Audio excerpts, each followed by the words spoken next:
বাংলাদেশে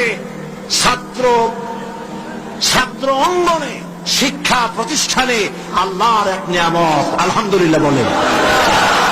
এই নিয়ামতের কাছে, ইসলামের কাছে আসতে না পারে সেজন্য বলা হয় মৌলবাদ আর সন্ত্রাস। শিবিরের কাছে আসতে না পারে সেই জন্য বলা হয় এরা হাত কাটে আর রক কাটে। আমি বলি এই কথাটা হলো একটা চালাকি কথা। হাত কাটা গলা কাটা এইটা সহজ না পেটের মধ্যে ছুরি মারা বা গুলি করে মারা সহজ? কোনটা সহজ? তো হাত কাটা আর গলা কাটা এগুলি বলে কেন? হাত কাটতে কাটা কত বড় মুসিবত, তাহলে 7-5 জনের ঠাইসে ধরা লাগবে। তাছাড়া কেউ কি বলবে যে আসছেন যখন আপনি হাতটা কাটিয়ে দিয়ে যান, এরকম বলবে কেউ? 4-5 জনের ঠাইসা ধরবে, মুখের মধ্যে গামছা ভরবে, তারপরে হাত কাটবে বা রক কাটবে, পায়ের রক, হাতের রক, এভাবে কাটবে। এত ঝুঁকি নিতে যাবে কেন?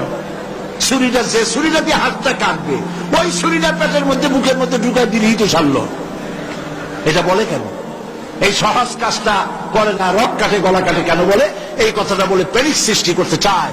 যে সমস্ত ছাত্র ছাত্রীরা দিন পেতে চায়, ইসলামে আসতে চায়, তারা যেন ইসলামী ছাত্র শিবিরের কাছে আসতে না পারে তার জন্য ষড়যন্ত্রমূলক এই বদনাম তারা দেশ শুদ্ধ জড়াইছে।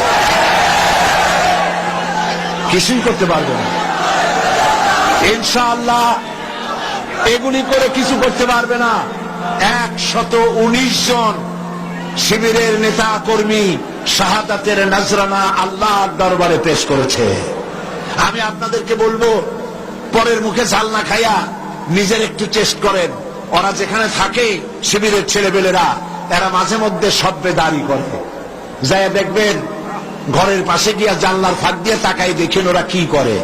এরা মাদ্রাসায় পড়ে নাই, কলেজে বিশ্ববিদ্যালয় পড়ে, হয়তো দাড়ি টাড়িও এ পর্যন্ত অনেকে রাখতে পারে নাই, কিন্তু যায় দেখবেন বস্তা ছেঁড়া হইল বালাম চাউলে ভরা, উপরে রং কাঁচা থাকলেও ভিতরে পাকা আম। ভিতরে যাই দেখবেন রাতের বেলা যখন তারা সভ্যদারি করে, তাহাজ্জুদের নামাজ পড়ে, সাহাবায়ে কেরামদের জীবনী আলোচনা করে আর মুনাজাত করে, সারা রাত কিভাবে ওরা কান্দে একটু তাকায় দেখে। এই চোখের বাণী তারা আল্লাহর জন্য দেয়, দিন প্রতিষ্ঠার জন্য কাজ করে। সুতরাং এদের সাথে শত্রুতা না করে এই কাজগুলি, সন্তান যদি ভালো বানাতে চান, শিক্ষাঙ্গনে সন্ত্রাসী কারা সেদিকে তাকায় দেখেন, আর সন্ত্রাস কম করে কারা তাদেরকে দেখেন, সন্ত্রাস করে না কারা তাদেরকে দেখেন। এই জন্য সন্তান যদি ভালো বানাতে চান ছেলেদেরকে, তাহলে এই লাইনে দেন। মেয়েদেরকে যদি ভালো বানাতে চান এই পরিবেশে ছাত্রী সংস্থার সাথে দিয়ে দেন। আল্লাহ পাক আপনার মেয়েকে ভালো পথে রাখবেন, ছেলেকেও ভালো পথে রাখবেন। আল্লাহ যেন তৌফিক দান করেন, বলেন আমিন।